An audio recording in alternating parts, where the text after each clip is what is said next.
And I'm sorry for being epic bacon. Ooh. Wait, who's Destiny? Destiny is a streamer a la Vaush, but he is the same exact opinions on everything as Vaush, but he calls himself a liberal.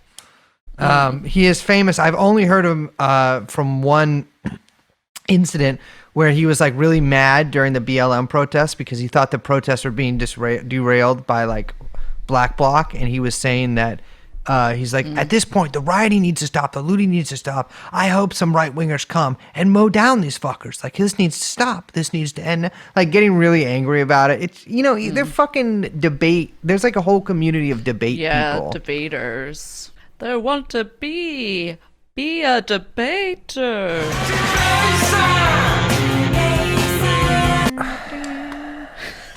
Remember that? Remember the Pixies? No. Who are they?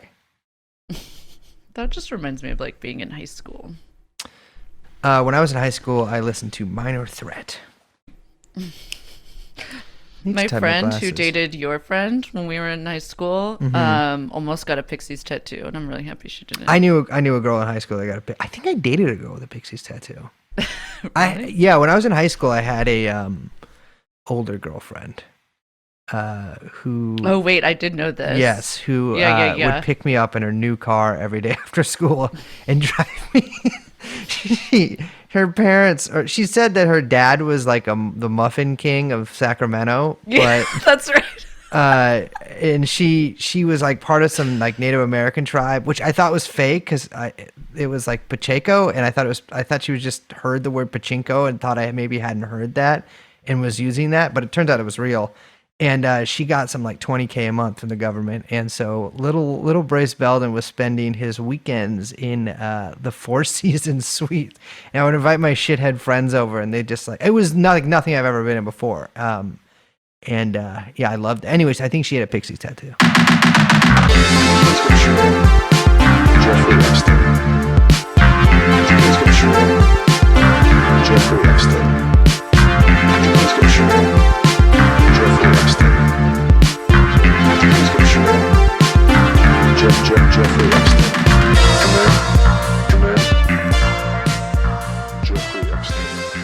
We're back. Here we are again. I have some big news. Uh-oh. Yeah. Well, no, it's not for me to tell people. I just have it. Oh. I'm keeping it close to the chest. No, that's true. Like your go-to joke. No, it's Liz. It's true. Here, listen. I'll tell you right now. Bleep that part. See? Pretty big, huh? Pretty big. God. Yeah, I think he's lying. You think you're so funny. I mean, you laughed, baby. Here's the thing. Women always say stuff like, oh, you think you're so funny. You think you're so clever. But then they laugh anyway. So it's like, yes, you're literally reinforcing the thing that you're... Yeah, that's the bit. That's the whole thing. It's like, haha, you think you're so funny. But of course, I think you're funny. And it's very charming. It's like a cute little back and forth. Wait. Oh, I've just been getting really insulted by that when women say it. They were trying to do like a cute thing? All right. Hello. Welcome, everyone. This is TrueAnon. Hello. Right? Wait, I mess that up? No. So wait, we doing accents, baby. This is... Oh, we are? We. You're going to get a lot of mileage. That's the only out of French that. word. Je m'appelle Liz. Whoa. Je m'appelle Brace Le Beldine Irino. And we are joined by Je m'appelle Young Chomsky, who is Je m'appelle producing this podcast, which is Je l'appelle TrueAnon. Yeah, Voyanon. Okay, Voranon? All right. Well, if you haven't figured out already, which you probably haven't because we haven't said anything about it, we are, it's French Week here on TrueAnon. Apparently that's a thing. Week? Yeah, why not? I don't know. Okay, yeah, fuck it. Yeah, this is actually, this is a week's worth of episodes right here. We're doing another episode this week, but consider that a bonus episode. So even though we're just doing 2 this week, we're actually technically doing 3. That's called a French trio. Wait, no, that's a French French quad. It's a ménage à trois. Come on. It was right there. It's never been right there for me, but keep going. Well, Bryce and I have both. We both are wearing berets. Mm-hmm. I have a baguette in my arm. I'm Got racist. some, and I'm anti-Semitic. And together we are French. So wait, why are we talking about the French? Good question. If you, I've been asking that for the past 4 days and you haven't been able to tell me. I don't even know what the episode is about. You just sent me a bunch of French words. I don't know if people are aware, but there's like a mass rash, we'll say, rash of protests going on right now in France. And I guess sometimes you could basically say that just any day of the week of the year. Yeah, that's that's very true. I mean, that's actually usually when people mention that there are protests in France. I believe you have even said to me before, well, the French are always protesting. And it's true. They like being out in the streets because it's cold and rainy and the boulevards are wide. I mean, they're very good at it. Yeah. No. Oh, yeah. They're fantastic. But there are like, I mean, it's surprising because, there's a confinement policy now in France, right? Mm-hmm. Which is very strict. It's very, very strict. I think there's like phases that I don't totally understand because all the news is in French and I don't read. Oh, we should say that, by the way, Bryce and I don't speak French. No. And we shall be butchering basically every French word that we say. So I looked up the statistics. I'm a numbers guy. And we have 95% of our listeners are from France. And so I understand that this is going to be a kind of a heavy episode for a lot of people. But I just want you to bear with us. Because, like Liz was saying, there's protests this week because one of sort of the most important French sex criminals in history has finally been caught. And he's been running around. He's these 2 white stripes on his back, or excuse me, covered in black paint. You can't see the white stripes on his back. And he is the most prolific rapist in French history. Finally, he's been caught and killed by a trio of tabby cats who were deputized by the French intelligence agency. Also, unfortunately, former Nazis. They're very old cats. And they've killed Pepe Le Pew. Hey, we can spend the rest of our lives making love. Well, that was very cute. But that's not actually why the French have been protesting and breaking confinement. Actually, there was a pretty brutal incident of just like a, if you know anything about the French police, this shouldn't come as a surprise. But like even by their standards, a pretty egregious, basically in-home beating of a resident in Paris. Yeah, it's interesting to note because this is a I love this word that Liz actually invented back in 1998, intersectional sort of incident, because it sort of goes across a bunch of different things. It crosses through French police and societal racism, but also masked stuff and how the police are fucking psycho. So we're getting a lot of different things here. But this black rap producer named Michel, and again, forgive us, but I won't preface any more names with saying that. Michel Zecler was walking towards his studio without a mask on in Paris. Now, I'm sure many of you here in America walk around without a mask all the time, either because land of the free. I just did it right now because you're on the street. Maybe there's nobody around. I'm not coughing on anybody or nothing. Anyways, but in Paris, I mean, that's a big fucking crime. Yeah, le no-no. That's actually, that's the statute, is le no-no. And he sees a police car with police in it. He says, oh shit, I don't want to get this big fucking fine. And so he goes into the studio. You might think like, okay, these cops are mad at maybe seeing this guy without a mask. They're going to find him. They're like, okay, he goes in the studio. He's not outside without a mask anymore. We can go back to doing police state stuff elsewhere. No, they follow him in the studio.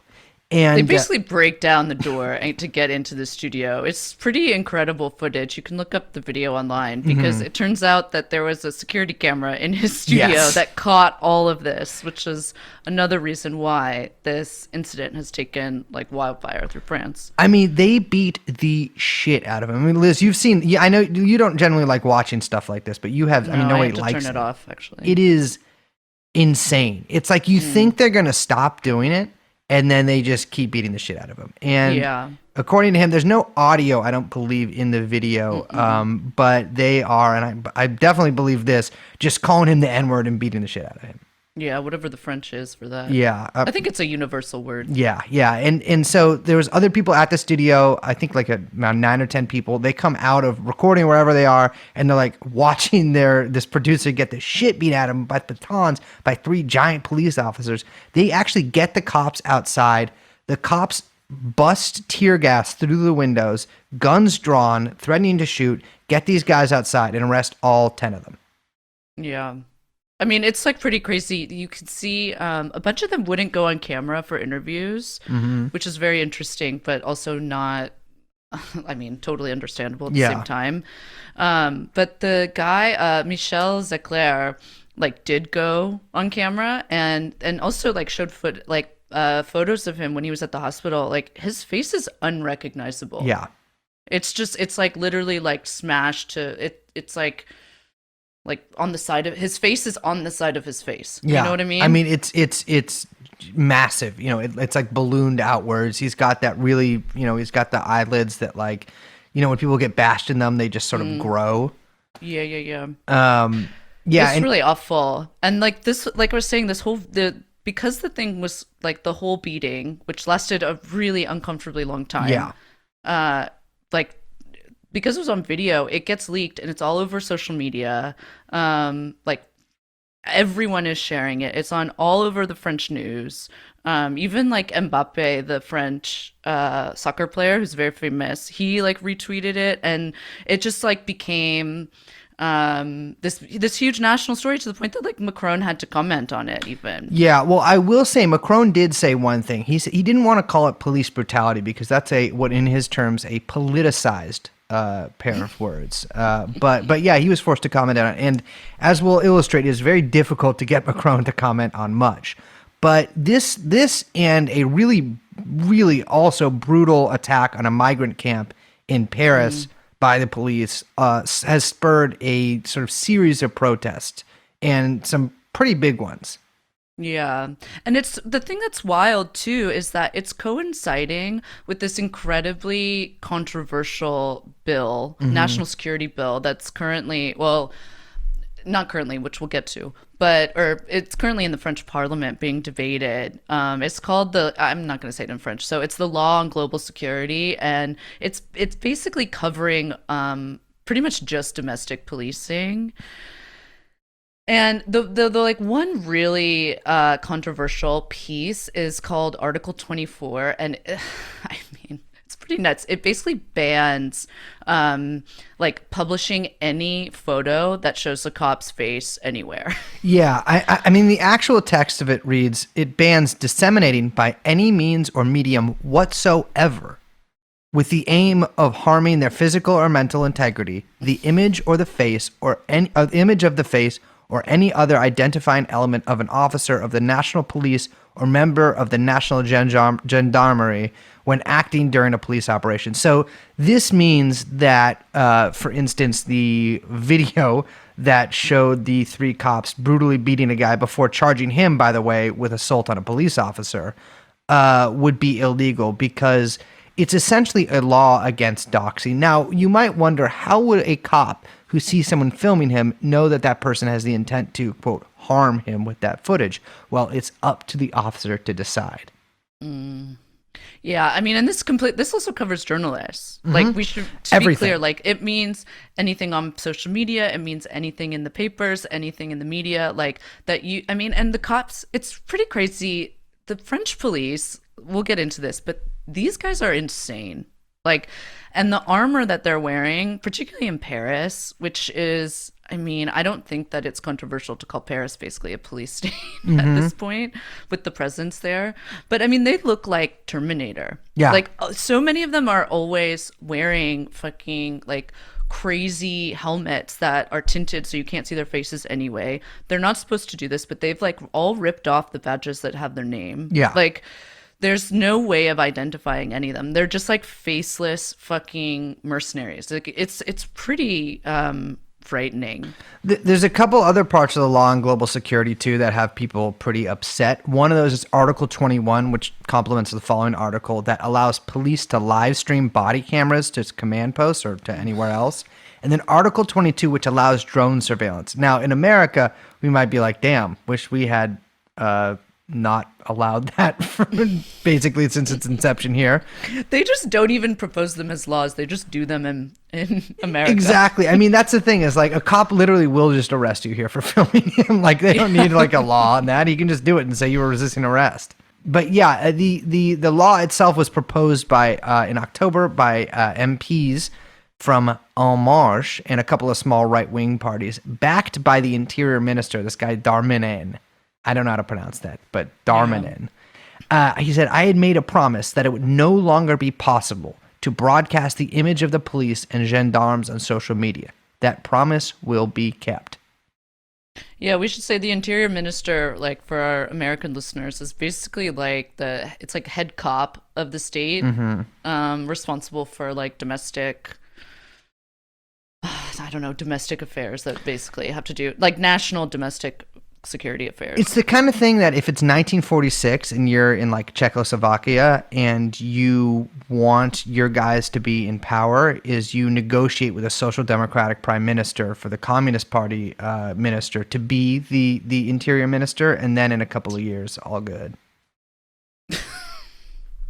Well, they're also like wanting to use like a bunch of facial recognition technology, pushing a bunch of AI. The Macron presidency is famous for its tech friendly policies and trying to basically I think he's even said like modernize France, which is just such a gross startup nation, the new Israel. He really is well, we'll get to him in a little bit.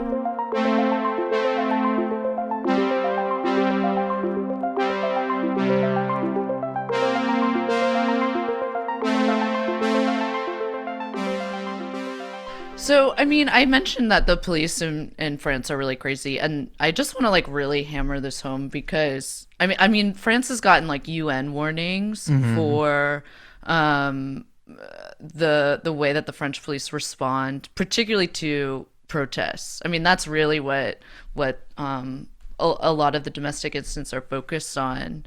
And there was like someone, I have his name written here, David Dufresne. I can't say his name. I'm so sorry.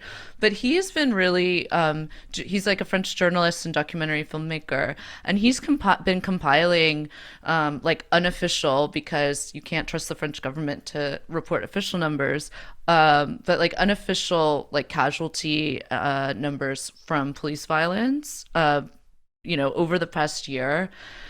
And basically, I mean, it's pretty nuts. As of like November 30th, 2020, so this year, there's 4 dead, 30 tased, 5 hands have been blown off, 349 injuries to the head. So that also includes there's been a lot of people who've lost eyes.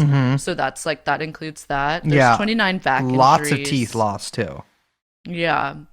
82 arm and chest injuries, 137 leg injuries, 5 genital injuries, but like 156 are unidentified, like where the injuries are. 204 incidents of police intimidations on journalists covering the protests, total like violation of whatever's left of French freedom of the press. Just like some real, I mean, if you look up some of the footage of the police beating protesters and some of the injuries that people are suffering, it's pretty shocking. Yeah. I mean, the French police will just absolutely maul people. I mean, they do it in America too, but in France, there is a certain like, in America, they kind of use overwhelming force in sort of military style tactics to kind of shock and awe people and push everyone back. In France, they will just fight you. Like they'll just go up to you and just beat the shit out of you. I mean, they'll do that in America too, but like it's much more of a street battle in France. I will say for their part, the protesters in France also are much more energetic in their engagements with the police too. Lighting people on fire, beating the shit out of them, which, understandable. And, but the way the police in France act, I mean, it's just, it's, I mean, I think a little history maybe of the French police is in order really quick. The French police are basically kind of the cadre that formed the modern French policing came mostly from cops who were police during the Nazi occupation in Vichy France. And famously, the police in Vichy France helped deport thousands and thousands of French Jews to concentration camps to die.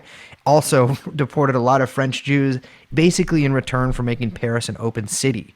A lot of those Nazi cops were kicked out in the immediate aftermath of World War II and then allowed back in the context of the Cold War. There's one guy in particular who is a really good indication of where a lot of this come from. He was a guy named Maurice Papon.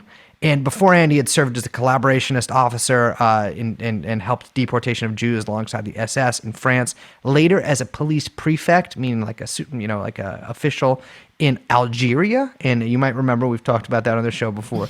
Police in Algeria, notable for pioneering tactics that would later be used during the CIA's time in Vietnam.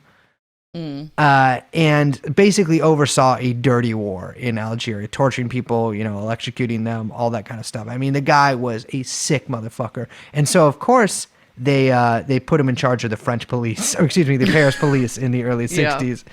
And he's just like, well, all right, let's start a dirty war here. Because that's why they did it. I mean, they brought him in there because there was a lot of, Algerian patriots in Paris who were, engaging in low-grade, sometimes mid-grade terrorism. And, immediately people start disappearing, drowned in the river, shot in the back of vans and dumped places. Until this protest, well, not until, but including this protest in 1961, after our man here declared a curfew only for Algerians in Paris, which again, there's a little bit of history of racism in the French police.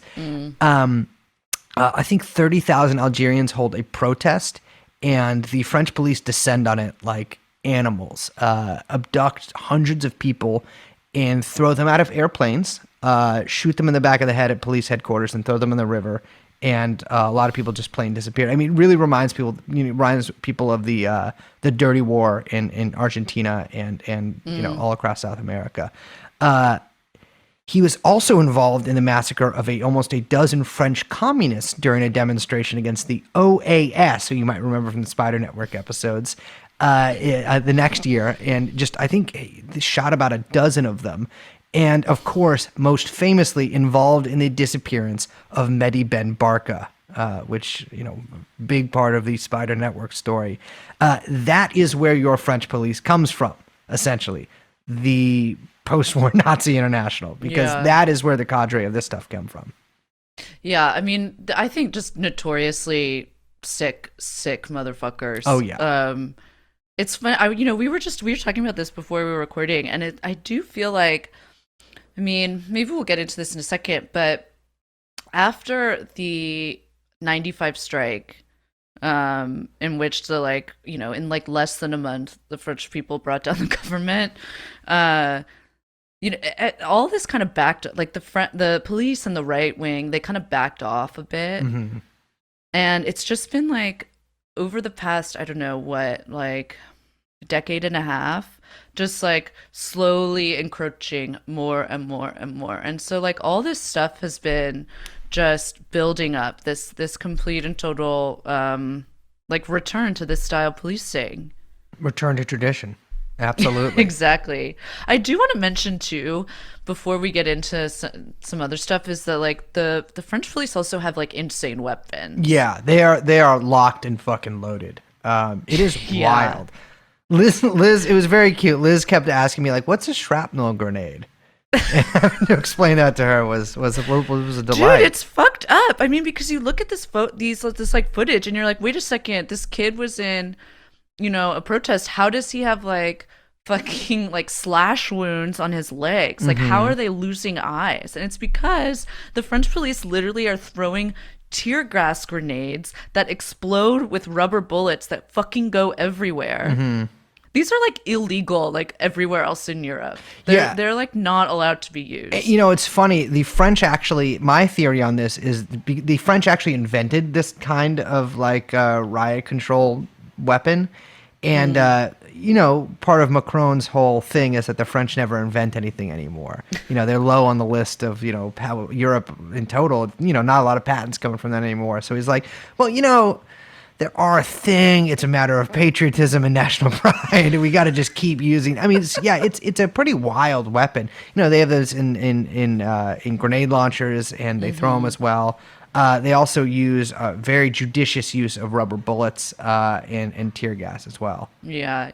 Ugh. It's like, yeah, I encourage you guys to look up some of this shit because it's pretty shocking to see. Well, I mean, this was, widely deployed on the Yellow Vest. I mean, they even called in the army at one point. I mean, that was the scenes. I don't know if people remember now, but the scenes coming from the Yellow Vest protest of the police, sort of clashing with them were just incredibly intense. Yeah, the kind of like the pressure has been mounting in France for pretty much the entirety of Macron's presidency. And, the protests that are happening now are basically like in continuation with pretty much what the Gilets jaunes has kind of just like poured into the French energy over the past couple years. Yeah. I don't know how many people were following that when it was happening, but basically the Gilets jaunes it was kind of like, I wouldn't call it a movement, but it was like a direct protest response to Macron instituting a fuel tax. I mean, it's a gas tax. Well, okay, Liz, let's not be regressive here. It is an eco tax to encourage a transition to a green, just economy.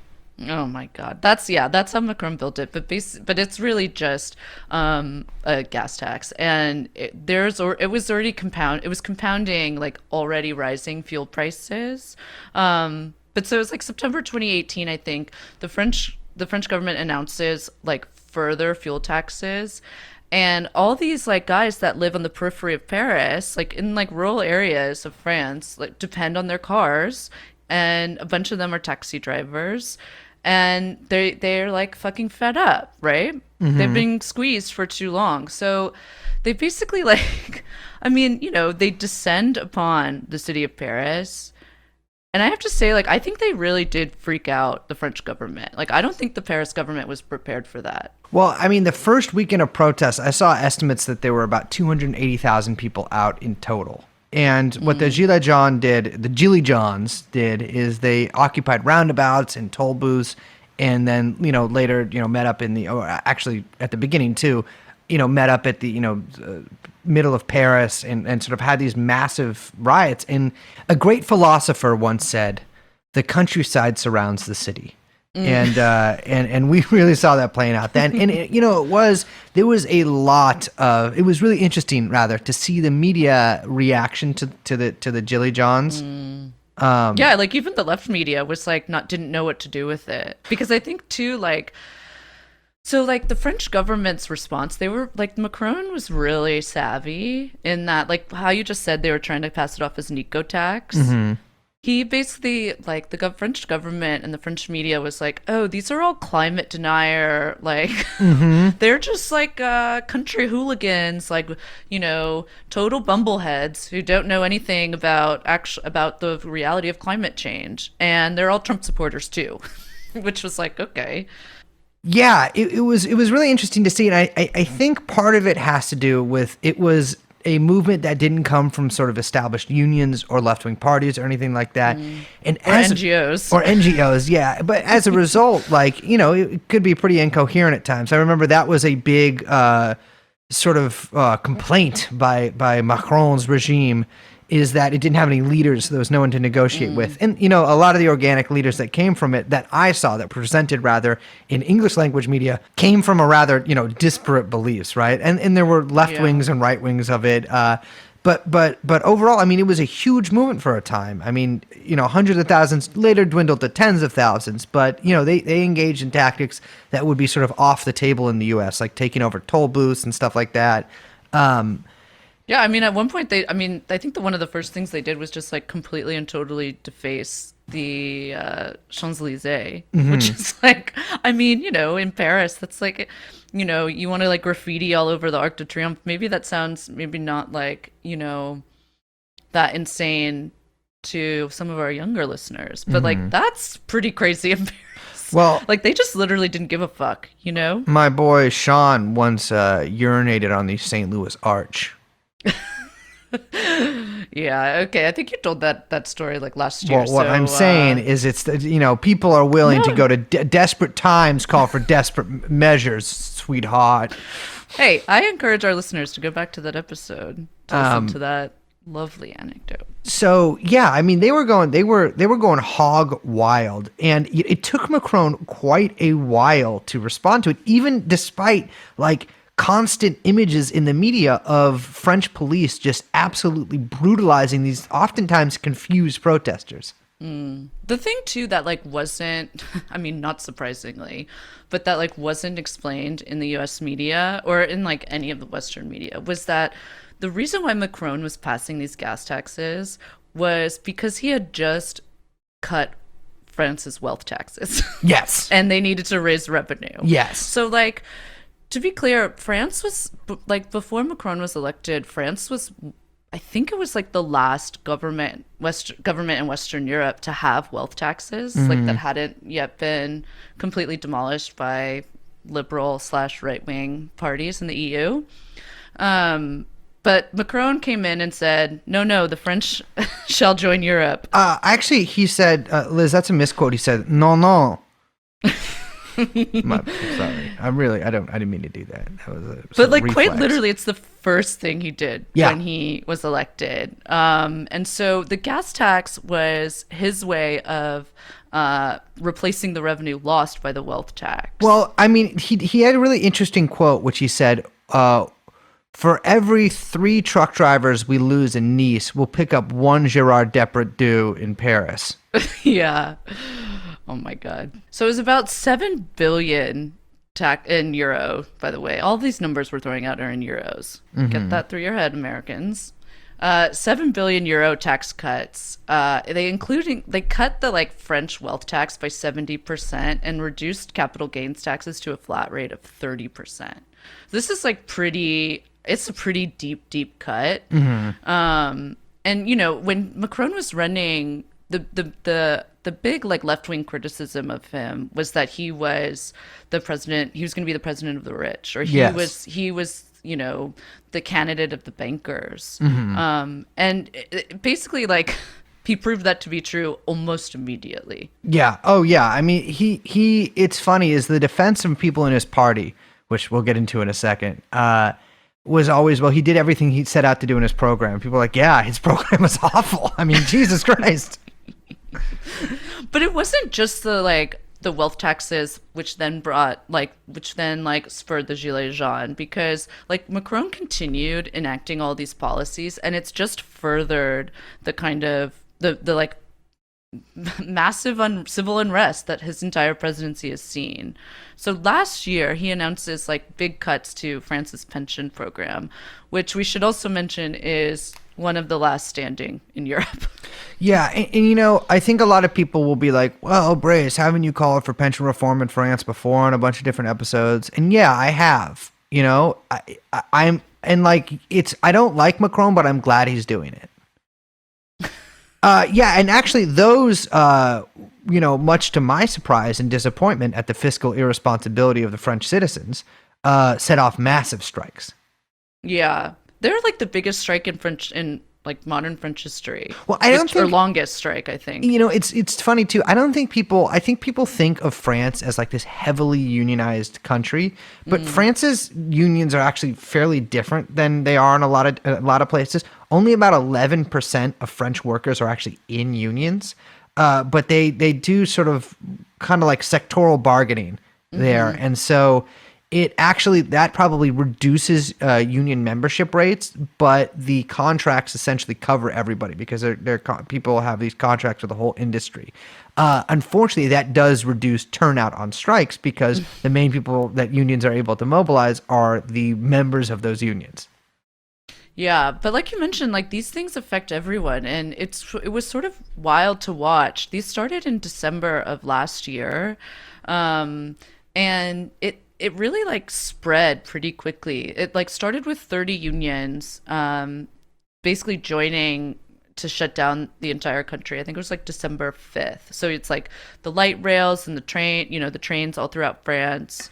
They pretty much are shutting down almost all transportation. I think then suddenly it like, as it went on, the Paris metro joined, and then, there's other sectors that joined. I think, maybe people saw on social media, there was like a really beautiful thing where the like French ballet was joining in solidarity on strike, and then they were out in the in some fucking like beautiful square in Paris, just like performing the ballet for the people. I couldn't Very watch that beautiful because footage. I used to date the lead dancer in the French ballet. Yeah, it's just like, it was pretty emotional for me to watch, but it was a beautiful scene besides that.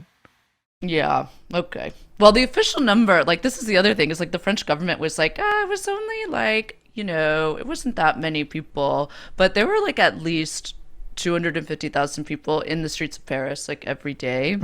And fucking Macron's government, they send 6,000 police officers to Paris alone to deal with these people in the streets. I mean, and once you actually look at the details of the pension plan, the pension reforms, they're pretty insulting, because instead of taking, I think it used to be where it would, if you were a private sector worker, it would take your 25 best years and sort of, I think, either average that out or something like that. It would draw it from that.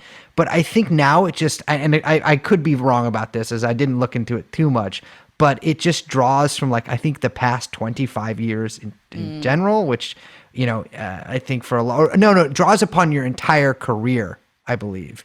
And obviously there are points in your career where you're probably making considerably less money than you would, at your 25 best years.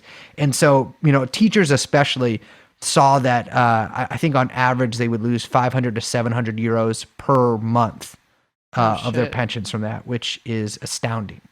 Yeah, it was also like going to raise the retirement age 2 years, which is crazy. To 52. No, to 64 actually. Yeah. But I think, it was basically seen, I think rightly so, as an obvious move towards privatizing the entire pension program, which is clearly the goal. Yeah. Right? Yeah, absolutely. Yeah, so the strike went through, I think through the end of January, and it was, union workers were like cutting the power to Amazon warehouses and then just like Robin Hooding electricity back into poor people's homes, which was very cool. Just doing shit like that. The police, like we say, they're going insane. They're fucking firing point blank at protesters. More people are getting, blinded. Limbs are flying everywhere. It's just like a total disaster. Macron's approval ratings like fucking plummet. Yes. The strike is supported by like 60% of the French people, which is pretty insane. But it like doesn't do anything. This is what's crazy. Macron. I mean, you can't bone the Macron, man. He's I tell you, this guy is untouchable. I mean, we talked about the yellow vests a second earlier. I mean, we didn't actually talk about what the yellow vests accomplished. And I'll tell you what, not much.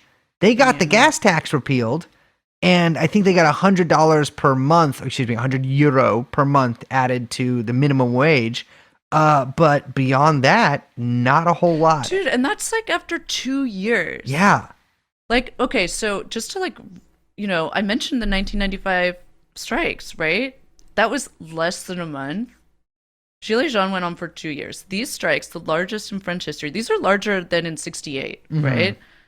2 months, or basically up until March, basically up until COVID, like they didn't, like Macron was just like, disposes of them easily, like not without a care. And he like basically he imposes the pension cuts, just like overriding any like formal political process using this like constitutional article 49.3, where he just like basically decrees the law without a vote in parliament.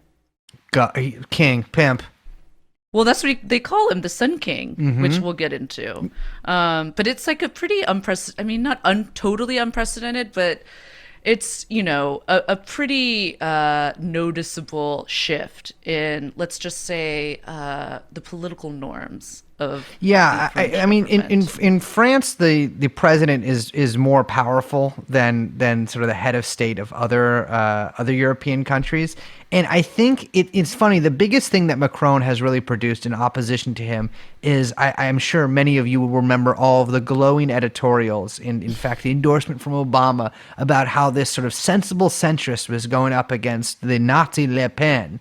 And, not only was he, the anti-Le Pen and this sort of urban intellectual guy who, is going to bring this really fiscal responsibility, but social liberalism to France, turns out that he's got a lot more he's got a lot more in common with Obama than people might think, but also a lot in common with Erdogan as well. I mean, he is absolutely. I mean, He's like the fusion of the two, which would be to the horror of the French people. 'Cause yeah, like we said, yeah. racist. Well, also double Muslim in that case. Yeah. But he is. I mean, Liz mentioned that he's the Sun King, and yeah, he kind of is.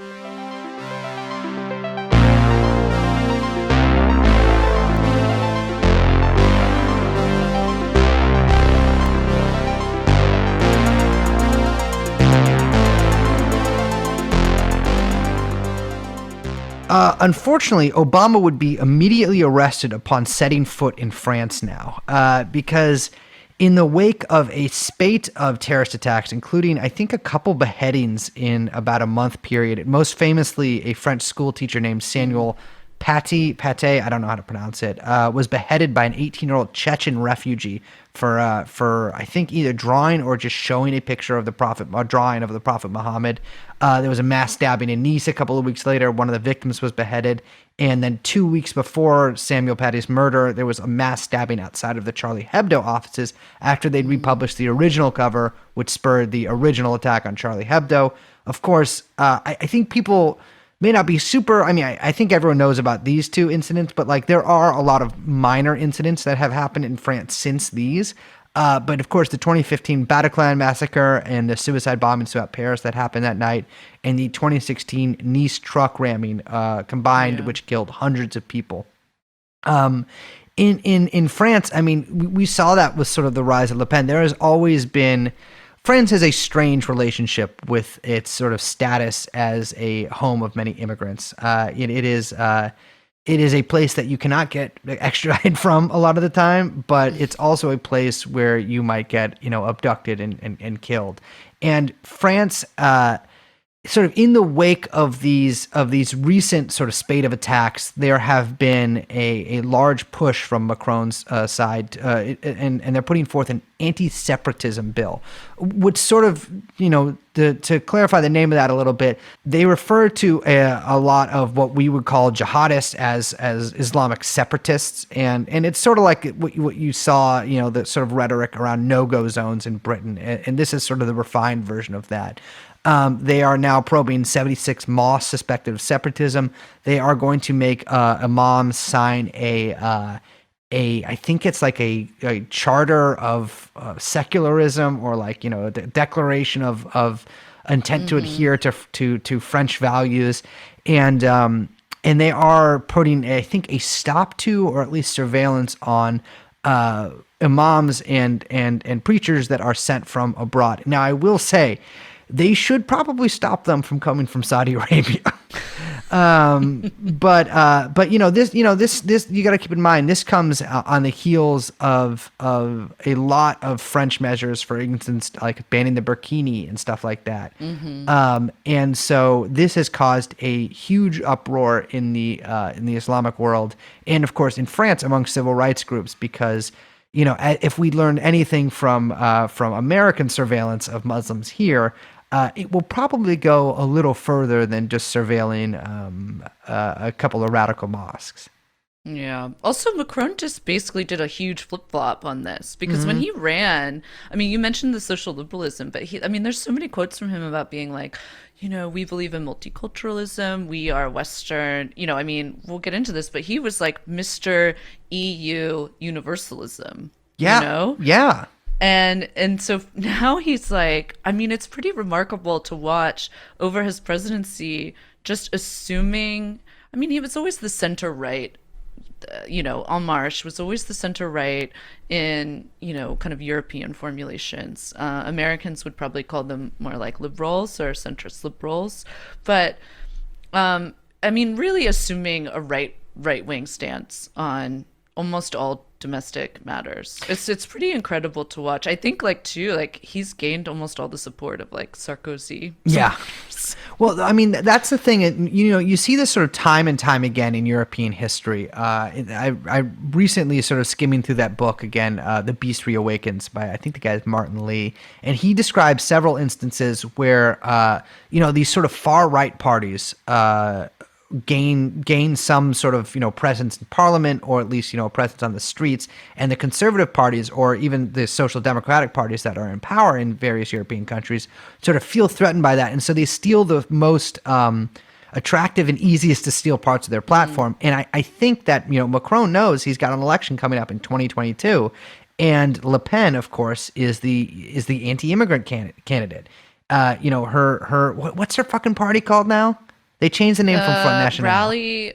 Rally National or something? Yeah, National Rally, whatever. It's something. Yeah, it's something like that. Yeah, they moved away from the National Front branding, which is very, much to the chagrin of her grandfather. Yeah, they've renamed themselves as Screwdriver is the title now. It's a sort of working man's reference.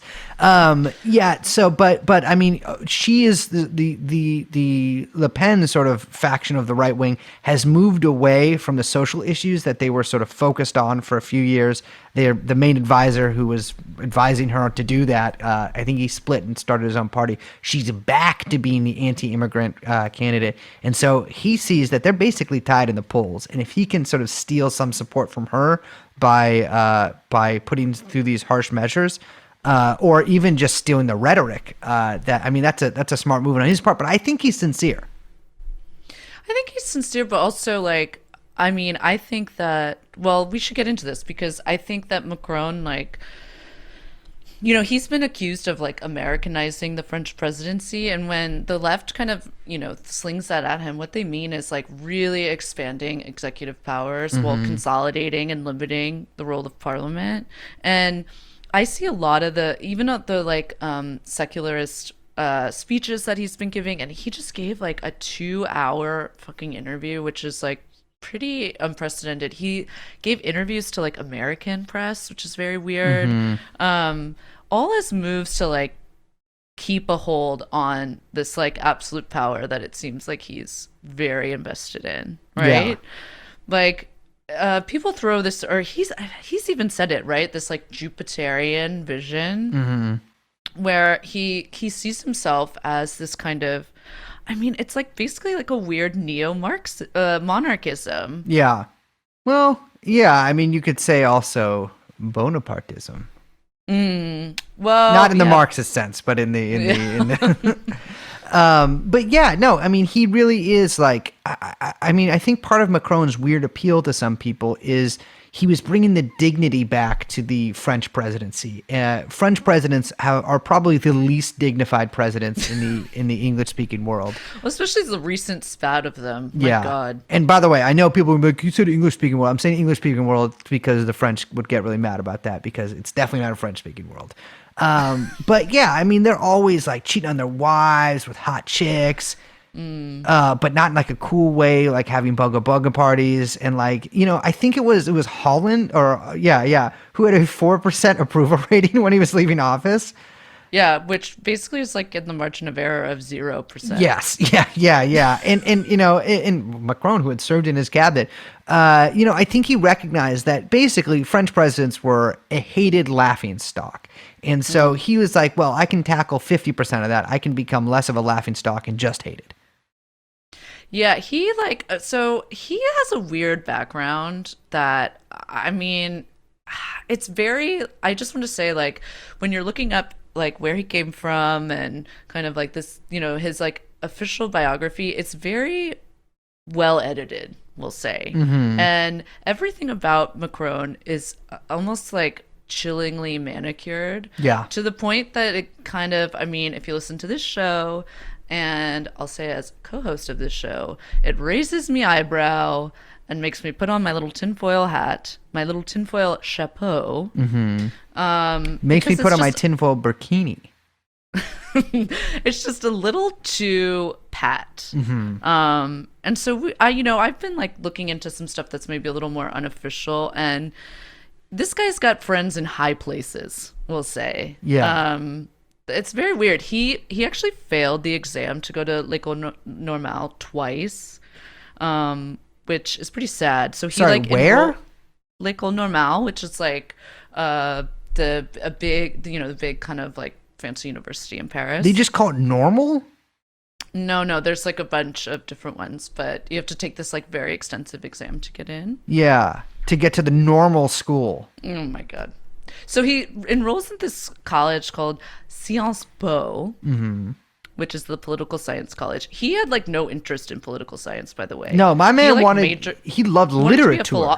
Yeah, he was like a lit guy. He wanted a philosopher king, like all these fuckers. He was like, I shall finally, like all French philosophers, he was dedicated to scientifically and philosophically overturning any age of consent law in France.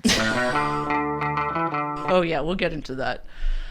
From there, he goes to the ENA, which is like it makes like Harvard look like I don't know, community college in terms of exclusivity. Like this is where like I think almost every French president has gone there. Like the last 5 French presidents have been graduates of there.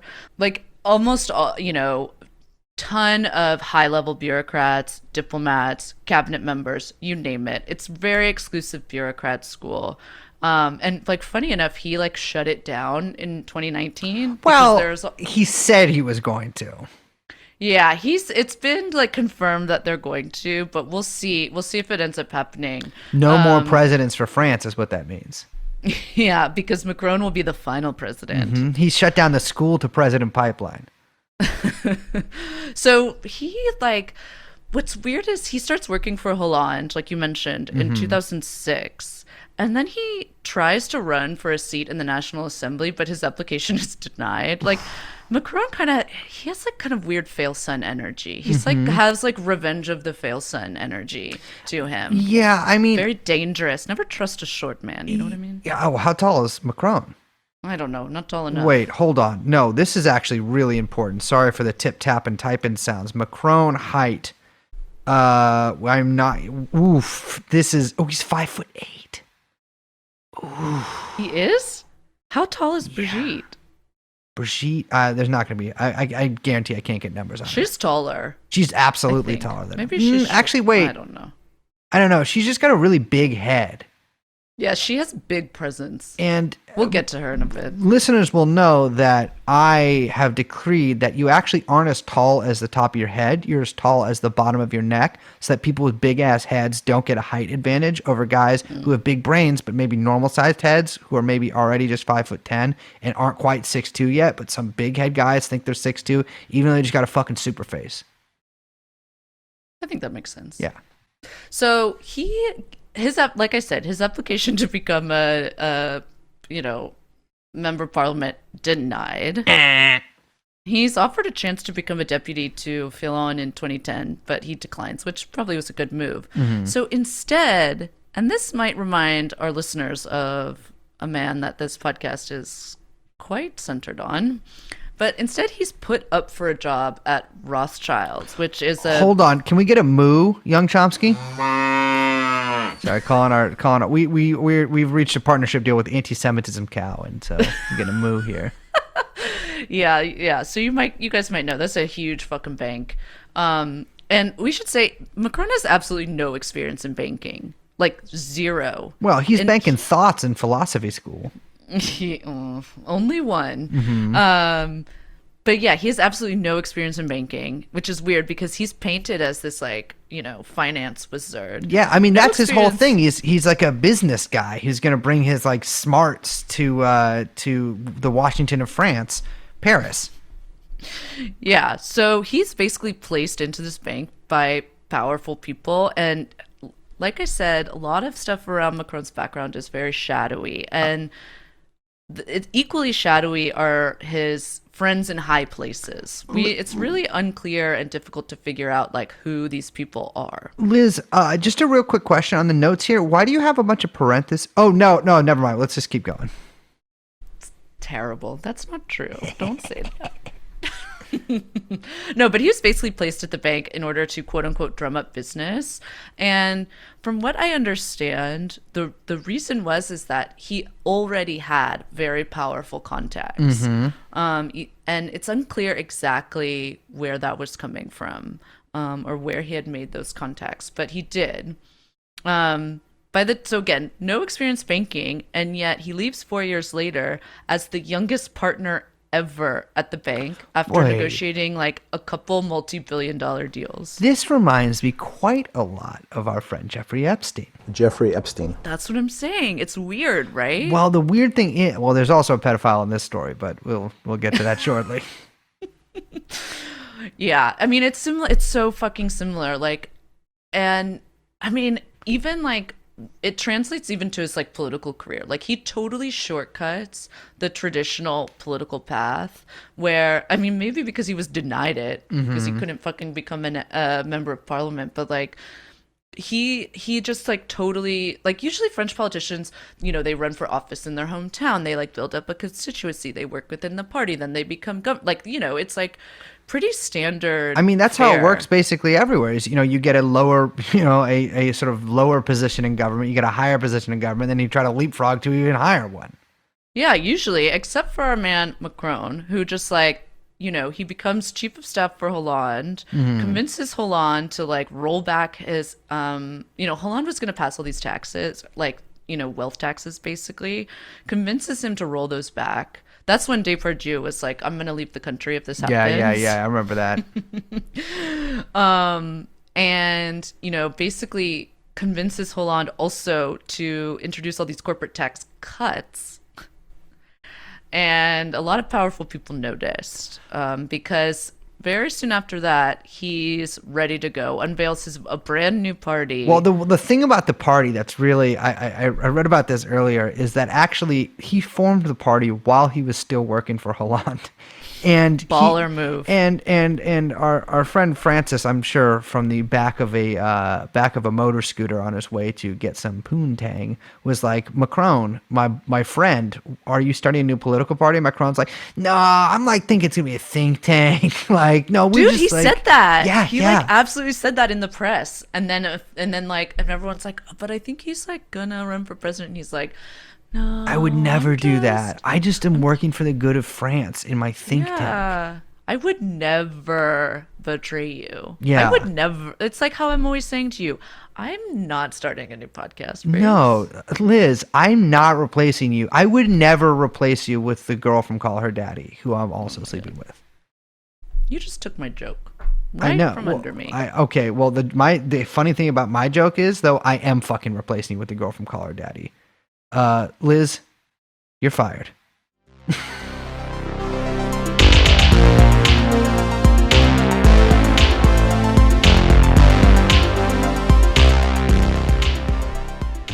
Okay, back to Macron. So I do want to say that like he forms this party, En Marche, which everyone should notice has the same initials as his fucking name, EM. Not a coincidence. Absolutely not. A horrible name. Very European political party name. And it's in the like fucking like it's in that like signature typeface. Yeah, like where it's supposed to look like a signature, but it's like, no, we know it's not a signature. It's on like every fucking card on Etsy. It's not a signature. It's obviously a typeface. Well, why is it at every wedding? Well, here's the fucking thing: is what is up with these European political parties calling themselves like "Yes We Can" or like "Together We March"? And like, it's such a bad fuck. It's like the Portuguese, I think, Socialist Party star is just like a chalk star, and all of these left-wing parties across Europe just use this horrible like type art fucking or type whatever PixArt star. It's just god awful. Europe should be a prison. It's really awful. So it's now called, for people that don't know, yeah, En Marche in English means on the move. Mm-hmm. So lame. Now it's called Les Républiques en marche, which means the Republic on the move. Mm-hmm. I don't know why they did that. But he basically, like, because he starts his own party, he has absolutely zero public financing, which is also, like, pretty unprecedented in French politics. It's all privately funded. Baller. And he uses, he uses all his finance contacts to finance, like, the entire run. And there's like donors, fundraising dinners, like this to American listeners. Like this sounds like totally, you're like, yeah, that's fucking what Hillary Clinton does. Exactly. That's what every politician does. Well, you would be right, but not in France. This is like a very big, like, no. I don't know if people remember, there was like that famous incident. I can't remember what it was called, but it was like all the like Sarkozy guys like meeting at a dinner at this like really fancy Paris restaurant. Mm-hmm. Do you remember that? And it was like all over there's like a photo of it and everyone was like, what the fuck? No, I don't remember that. All right. Well, it was like a thing. Anyway, so all this like private money is pretty, say it's a violation of French political norms. Yeah. So he's like, he's running on, staunch support of the EU. Mm-hmm. A new Classic. French Defense Central Command, which is very weird. Well, he also, by the way, since becoming president, has often agitated for a European army, which we'll probably do a whole episode on that one day, but that is not an idea that your friend Brace Belden likes very much, unless it would break up NATO. Yeah, that's the only one. Accelerationist view. And then fight NATO. Yeah. So he wants to establish a border police force. Mm-hmm. He wants to pass all these labor law, quote, reforms, which I think everyone knows what that means. He just wants to make the labor market more dynamic, Liz. It's sclerotic. Yeah. It's rotting, it's French.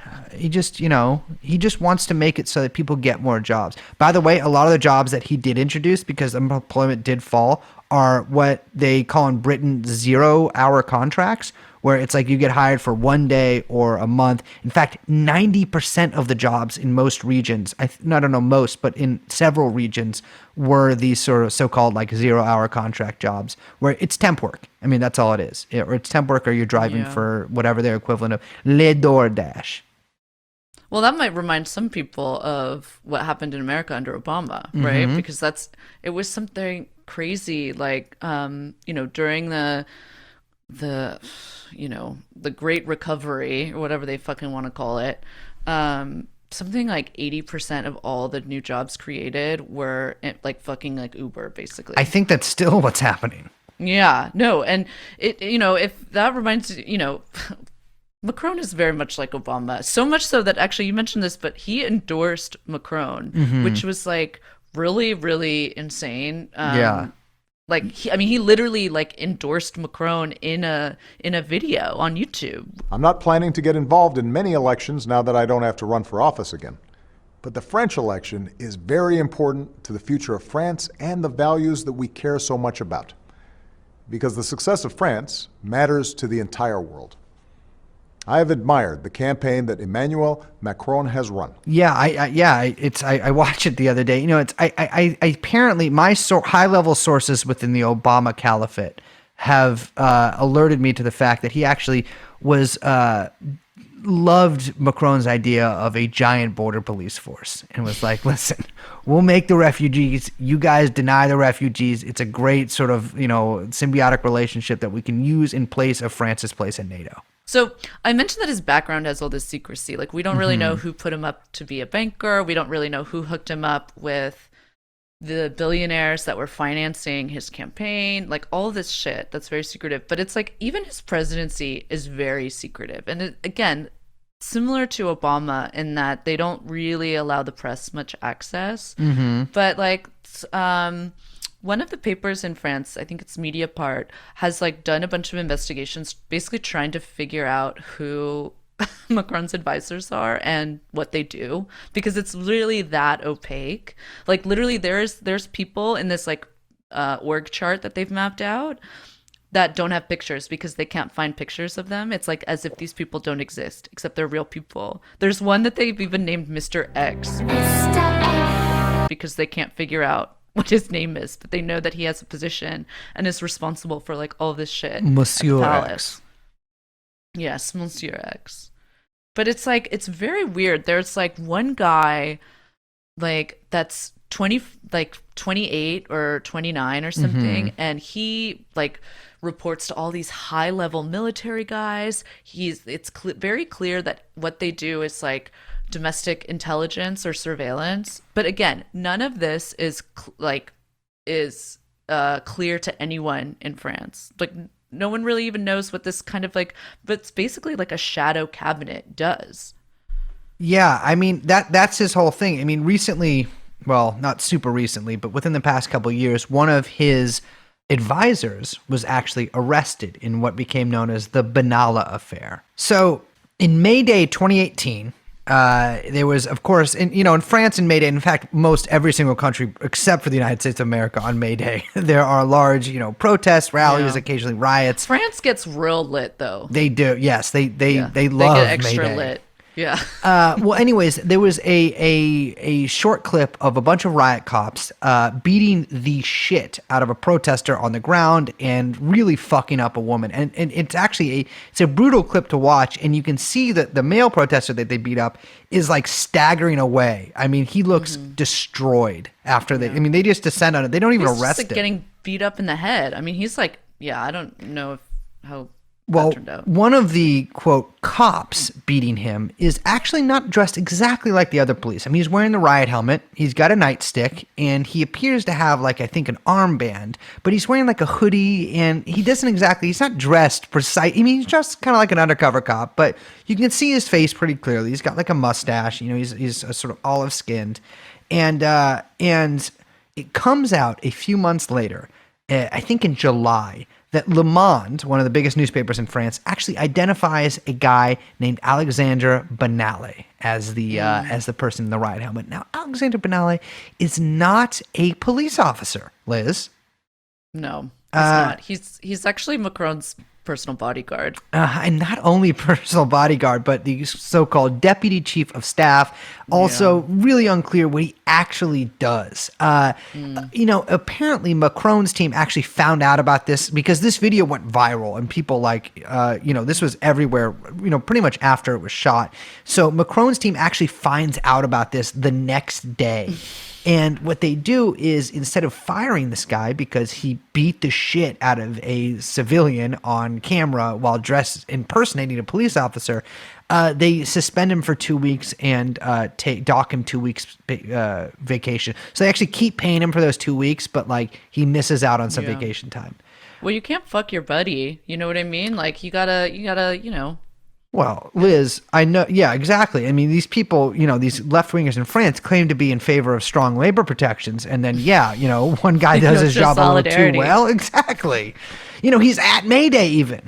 What's so funny, too, is that you mentioned that they learned about it the next day. Like, the guy who shot the video didn't even know that this was Macron's security guard. Yeah.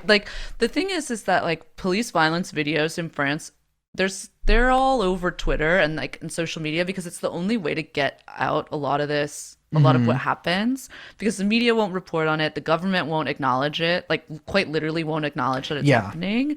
And so this video just like went viral and people were like, wait a second, I think that is Macron's deputy chief of staff. Yeah. Like it wasn't like, it just like no one knew. Well, he was also with another En Marche activist named Vincent Crace, which is a great, that sounds like something of a detective novel for like a yeah, thug. Totally.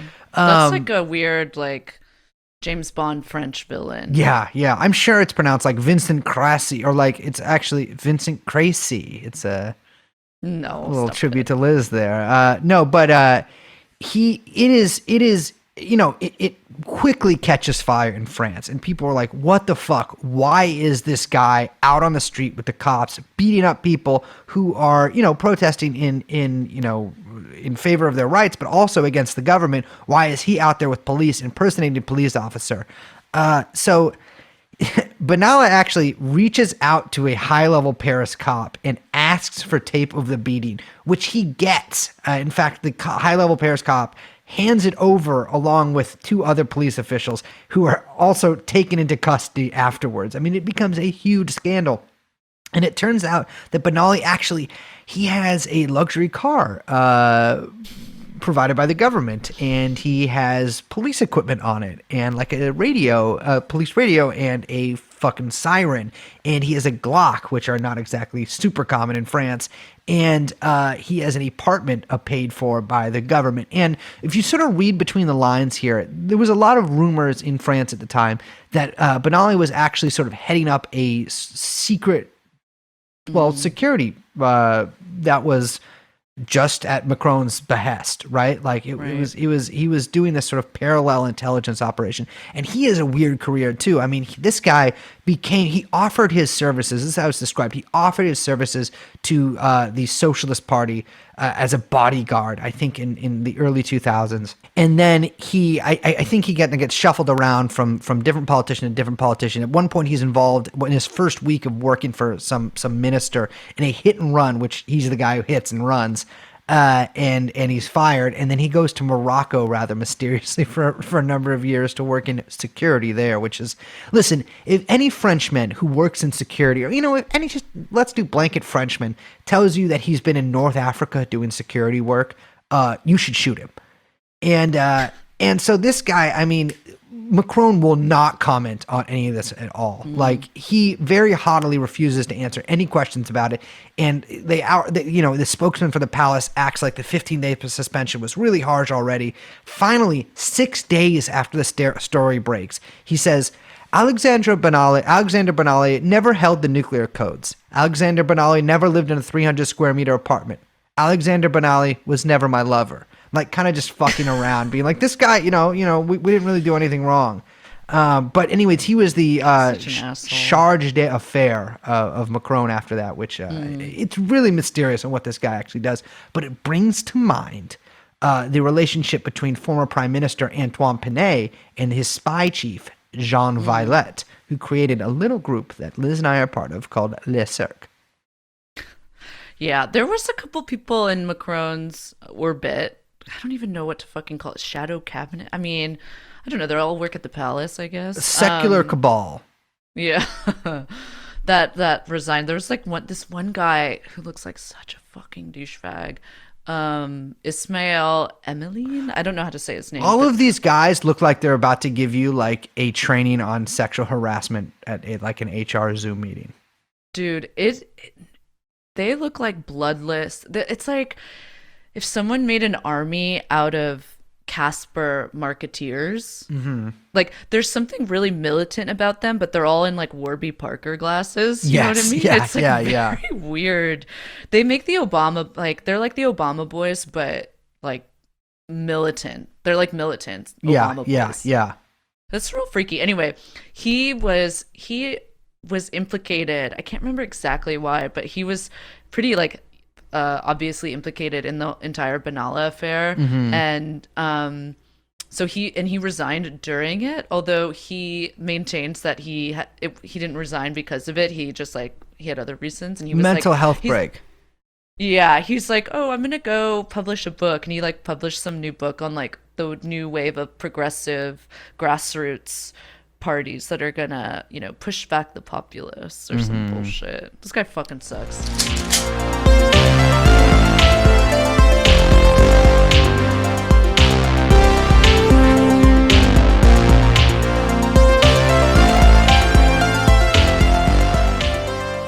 So I mentioned, we said he was like Epstein. Macron was like Epstein, and that it's like really difficult to get an accurate read or like accurate account on, the people that not just like work for him, but like the people that basically, I mean, I don't know how else to say it, that he works for. Like, it seems that his entire political career has basically been totally orchestrated, produced, and financed by some of the wealthiest motherfuckers in France. Some of the wealthiest people in the world in some cases. Yeah, absolutely. I think there's something that the French left-wing press refer to them as the bosses, which I think is like very cool. And I think that we should absolutely adopt. Like, it's totally true too. It illustrates the relationship. Like, Jeff Bezos is your boss. He is the boss of America. Absolutely. One of these guys, I think Liz and I got a little too into researching and possibly derailed ourselves a little much from the rest of the episode. But there's a lot to get into with this guy. Is a guy named Xavier Neal, which again, Bond type, not necessarily head villain, but like a henchman type name. This guy is a very French story, I would say. Yeah, he is like one of the biggest bosses in France. Like, he is definitely one of the most powerful and wealthiest people in the country. And apparently him and Macron have been friends for years, but you wouldn't, it's very difficult to find information on all of that. Just as it's very difficult to find any real information on Neil's background. He has scrubbed that shit, and like every article is an incredible hagiography. They in every single press piece about him, they say, oh, they call him the French Steve Jobs. And it's like, no one calls him that. I don't think anyone calls him that. Yeah. I mean, well, they're calling him that. He's more like the mix between the French Harvey Weinstein and the French Harvey Weinstein's brother, whose name I can't remember. Yeah, and it's like so fucking annoying because he adopts this posture of being like anti-establishment. Like I'm not like the other billionaires. I'm a cool billionaire. And it's like, no, he fucking sucks. He's crazy. Well, I will say he is a little bit of a bad boy. This guy is actually on the board of, I was shocked to read this, on the board of the Voltaire Network, which is anybody who's researched 9/11 at all would recognize that name. They are a big sort of force in research of the parapolitical and investigations into 9/11 and into the French government. Yeah. I mean, he is like, just to be clear about what he actually does though, is that he is like the head of and on the board of like the biggest telecom companies in France. And, you know, now he's also like co-owner recently of the influential paper Le Monde, which we've mentioned a couple times. But really his money is all tied up in these telecom companies. And he's just like an oligarch.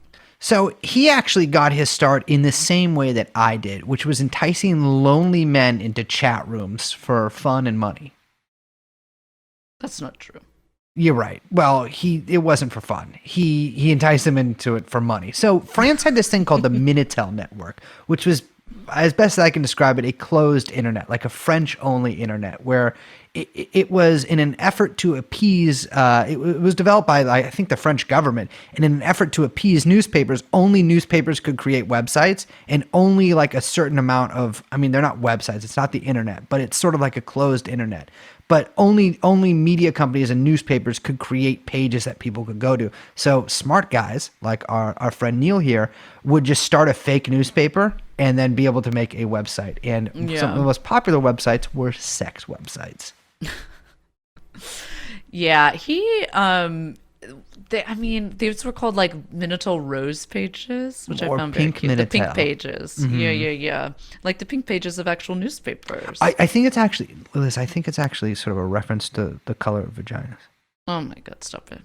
I don't like that. Yeah, the most Wait, popular will you one read was... out what the most popular one was? Yes. Oh. 3615 cum. Now, cum actually is a French word for semen. Oh my God. But no, there was a ton of innovations that were actually basically because of Pink Minitels. They had these call center type operations with a bunch of guys sitting behind computers or between Minitel consoles and pretending to be women. And the crazy thing about this when I was reading is that some guys would get so addicted to Pink Minitel that they would actually work their debt off as one of the sex typers, pretending to be a woman. So these guys knew that it was all pretend, but then they were dude, that's so fucking crazy. It's so insane. I mean, it was the most by far profitable industry on Minitel. I mean, and he pioneered the use of bots. That's a real pyramid scheme. Oh yeah. I mean, so his Neil's innovation was basically creating these like programs that would automated try to entice guys into other chat rooms. I mean, it really, I think, comes from like telemarketing stuff. But yeah, I mean, he made a fortune and sort of and I think sold his first company when he was like 19, and he really sort of built himself up from there. Yeah, unfortunately, he also got arrested for prostitution or for pimping. Mm-hmm. Because basically what he did is he also invested heavily in all these sex shops in Paris. that he used the sex shops as a way to market. I mean, it was kind of, smart, I guess, to market to new customers the sex bot chat rooms. Because he was like, if these guys are coming into the sex shops, we'll get them hooked on the chats. A little 1-2 punch. But then turns out, oops, a lot of prostitution happening in the sex shops. Well, it's funny because Minitel went off the air. They finally shut down Minitel in 2012, and I'm just wondering if there was like an old French pensioner who had been carrying on like a Minitel romance with a bot for like the past like an abandoned bot for 25 years. And and he finally is like, I'm gonna just jerk off one more time while being told how hot I sound. Well, you just ruined it. Yeah, well, he shouldn't have done that in the first place. Getting scammed. I gotta say, Neil looks like a classic French pig man. Mm-hmm. Big nose, big face, just disgusting man. Apparently he's also, I just want to mention this briefly, he's the co-owner to the rights of the Frank Sinatra song My Way. And I encourage our listeners to look up the My Way murders and open your third eye with that. I'm serious. It's a difficult karaoke song, and many people have been killed because of it. The thing about him that's so crazy, though, I mean, I mentioned, he's one of the most powerful guys in France, and it's not just that he owns a newspaper. It's not just that he's the head of telecoms. For any other country, that would be enough. But in France, no, he's also married to Delphine Arnault, who is the daughter and the heiress of Bernard Arnault, who is, of course, the patriarch of the Arnault family, which is the most powerful family in Europe. For people that don't know, Bernard Arnault is the head of LVMH, Louis Vuitton Moet Hennessy. And he is like always in constant battle with Jeff Bezos, a man you might know, for the title of wealthiest man in the world. So it's that level of wealth we're talking about. I will say those brands are way cooler than Amazon. Yeah, that's very true. But, Bernard Arnault is, I mean, that's some serious fucking wealth. I think it's valued at like 206 billion euros. It just like recently acquired Tiffany in like a very controversial move. Mm-hmm. And with that, the Arnault family owns like 47% of LVMH, which means that their wealth in total is about 97 billion euros. Jesus. Which is just like fucking crazy. I think there's something nuts too, where it's like, if you compare like Arnault's wealth to that of a country, he has the same wealth as the country of Ecuador, just him. Mm-hmm. And also Bill Gates. So he's on that level for like, you got the American beam listeners. on you, Lennon Marino.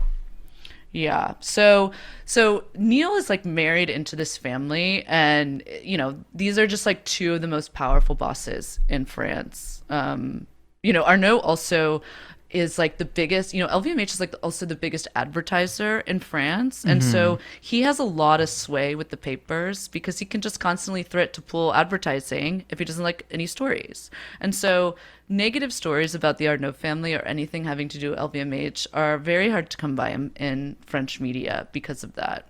Well, everyone loves Moet, champagne, Louis Vuitton clothing, and Hennessy drink. What can you say bad about them? I know that's like exactly. The pimp brands right there. That's where you go at the club and you have all three of those on you. Well, Macron has been good to his bosses because after he passed those wealth tax reforms, both these guys, their wealth exploded. Actually, Arnault's wealth increased in the last year by 12 billion. Very cool. In 1 year. Yeah, so I mean, it's like this like tight circle, which is very, like I keep saying, it's very opaque. It's difficult to get a read on. But these guys were handsomely rewarded by the politician they put up, Absolutely. Like they got what they wanted. They put this guy up, they financed it. And now, because of these reforms that Macron passed, and this like astronomical rise in wealth that Arnault and the rest of these fucking bosses have seen, like this is where these protests are coming from in France. It's like, this is the long story I guess we're trying to wrap up and tell here, that like over the course of Macron's entire presidency, from the Gilets jaunes through the pension strikes, all the guys getting blinded, You know, you see these like kids in high school protests like getting fucking dragged by their neck and like humiliated by the police. It's just really, I mean, fucking people are dying, you know? It's awful.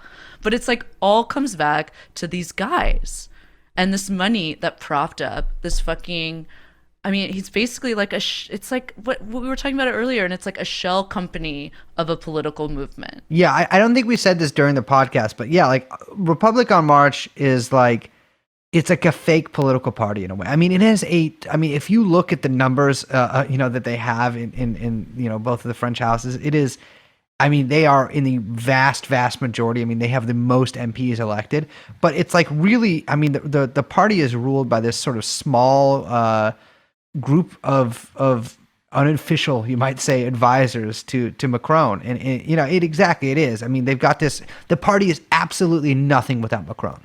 I mean, it wouldn't exist. Yeah.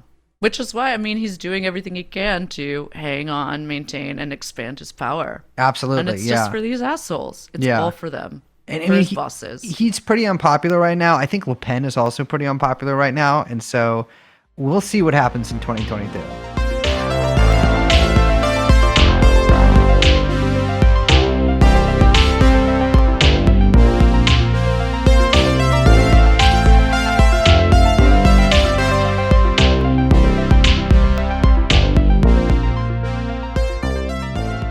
I didn't mention this, but one thing I do want to mention really quickly is that Xavier Niel, or however you say his name, he actually made Brigitte and Macron like a thing in the papers. And this is really funny.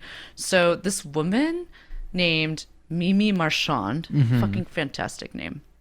She was introduced to Brigitte by Niel and basically contracted to craft the entire image of the couple. So the, like, you know, for those not in France, Brigitte Macron and Emmanuel Macron are like they're like the darling of the gossip pages and the society pages and in the tabloids, and they have been for a long time.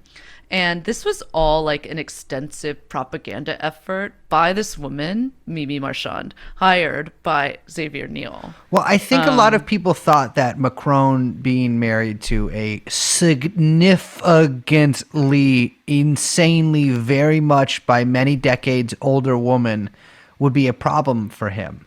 And then, you know, all these sort of pundits were like, well, wow, it actually turned out to be okay. People like Brigitte, and like, yeah, they do. That there's a reason for that.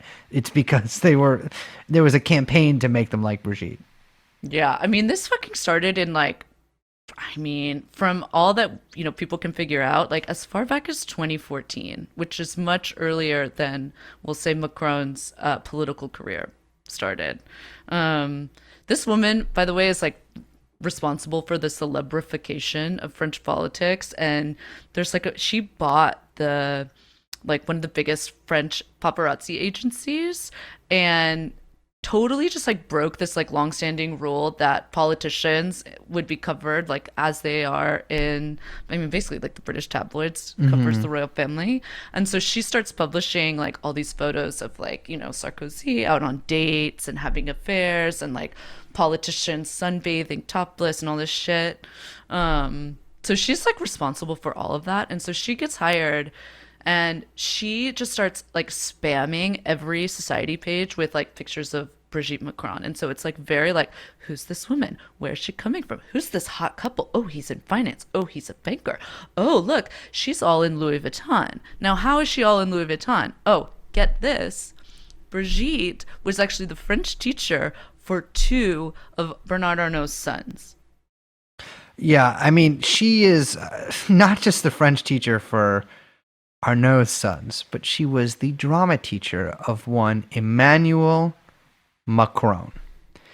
I have been doing extensive research on this woman for the past week. In fact, for the past several years. Brigitte Macron, well, let's just do a comparison real quick of birthdays.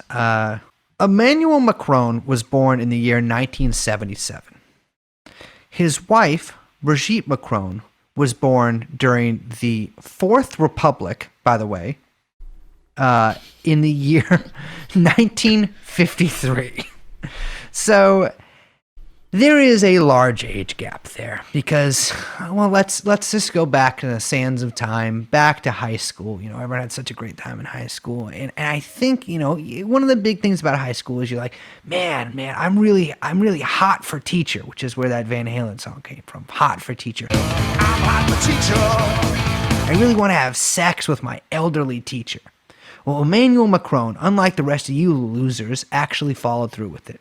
He was a student at a Catholic high school, which don't read into that at all. I mean, there's absolutely, this high school being Catholic has absolutely nothing to do with what happened next. And, you know, this woman, Brigitte Trogneux at the time, I have no idea how to pronounce this. It's Trogneux.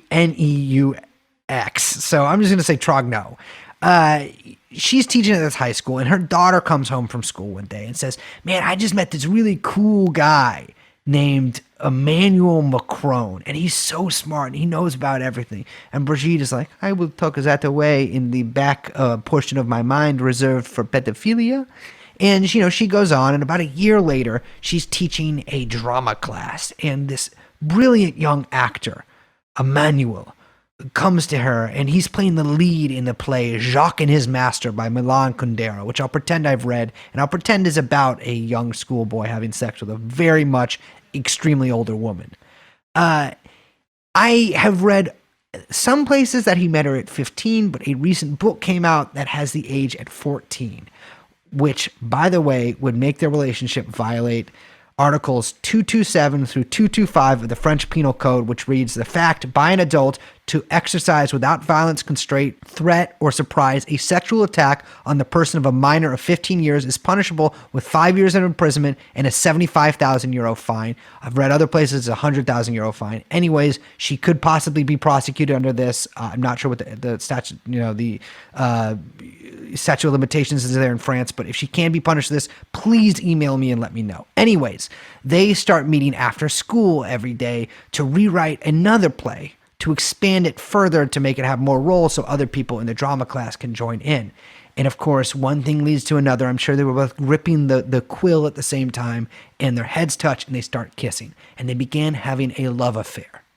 Now, of course, Brigitte is married with 3 children, including one, as I mentioned, in Emmanuel's class. In fact, she is married to a successful banker. Like, she has a great life. She is, by the way, 25 years older than Macron. And again, I remind you that Macron was 15 years old. Liz, I'm not a numbers guy. What's 25 plus 15? So she's 40?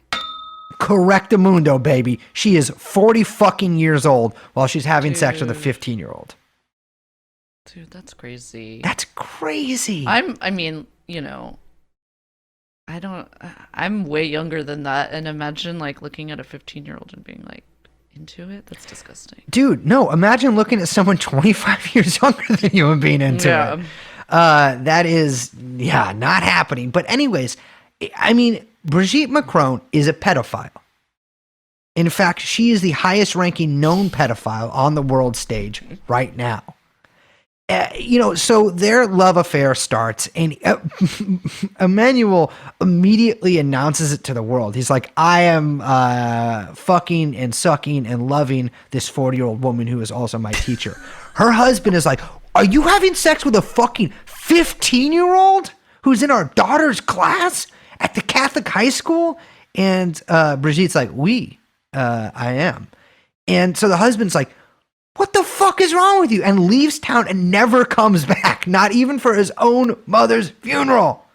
No way, really? Yes. It's a small town too, and everybody knows about it. I mean, well, the entire world knows about it now too. True. And by the way, before you get your fucking knickers in a twist, your what do French people wear?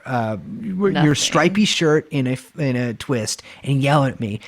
Brigitte Macron has, I read in one place, described as like a young Brigitte Bardot. She does not look like young Brigitte Bardot when she was younger. Oh. She looks like an old Brigitte Bardot. I was about to say, she does look like an older Brigitte Bardot. No, actually, no, she looks like old British actress playing old Brigitte Bardot Perfect. Yes. in a TV miniseries. She is one of the most simian people I've ever seen in my life. I mean, she She's looks like the not mother of cute. the hot girl ape in Planet of the Apes, like the Dr. Ape. I mean, Carla Bruni to that. Could You know what I'm saying? imagine? Like, do they? I mean, so here's the thing. So his parents meet with her, and they're like, "Please stop fucking our son until he's 18." Which is like, they don't press charges, they don't call the police. They're like, "Please stop having Jeffrey Epstein style pedophile sex with our son." Yeah. Well, not actually, because Emmanuel is very much into it. But she's like, "No, I can't make any promises." Like, that's literally They a send quote. him to a different school. Yeah, they're like, "You gotta To, get the get him fuck away out of from here her? to stop fucking this insanely old lady in relative to you." Over the summer, they'd meet at the pool because he would go back to No. town, and he would be hiding in the bushes, and she'd come and meet him. Insane. Pathetic. I mean, it is pretty remarkable that they've managed to spin any of this as romantic. It is just incredible. Well, here's the thing. I don't think Macron fucked any other girls besides. Okay, so her. I want to talk about this because what happens is they end up getting married, right? Oh, yeah. At the ages, like- by the way, he was 29 and she was 54 years old when they Okay, got so- married. Like a little over 10 years later. Mm-hmm. So I have some questions here. What? Ask me one. Okay, so 29. Mm-hmm. He is figuring out his career. Mm-hmm. Figuring out moves to his career. Mm-hmm.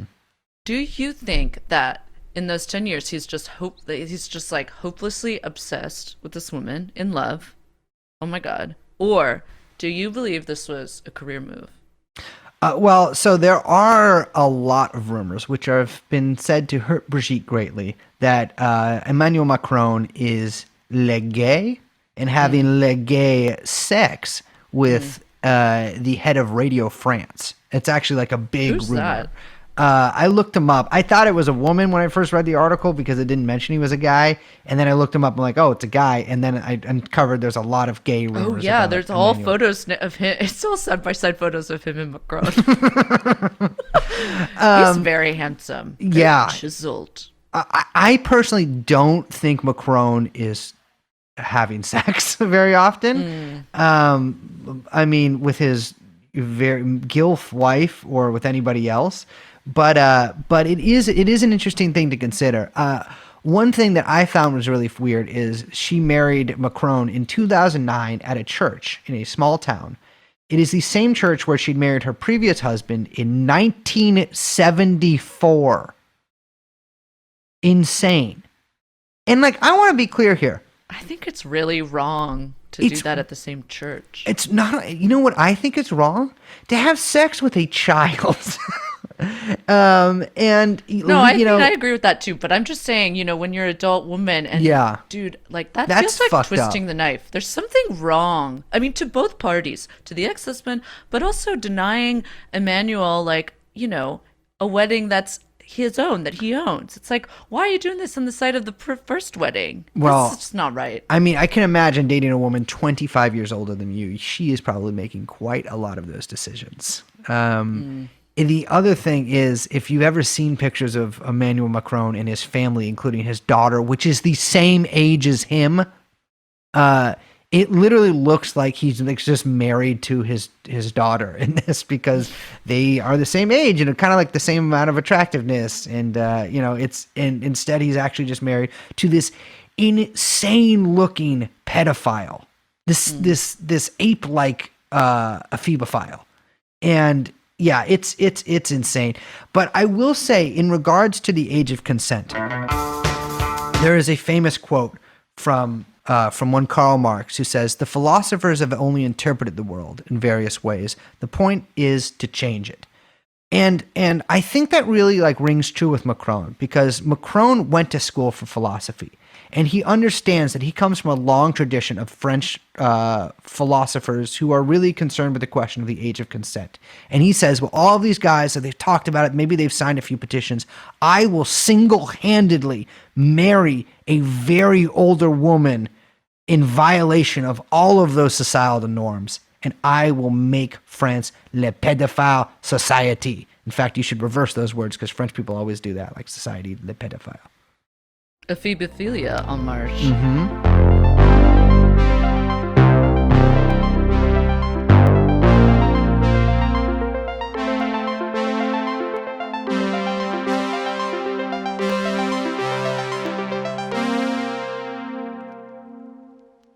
All right, well, we went way long.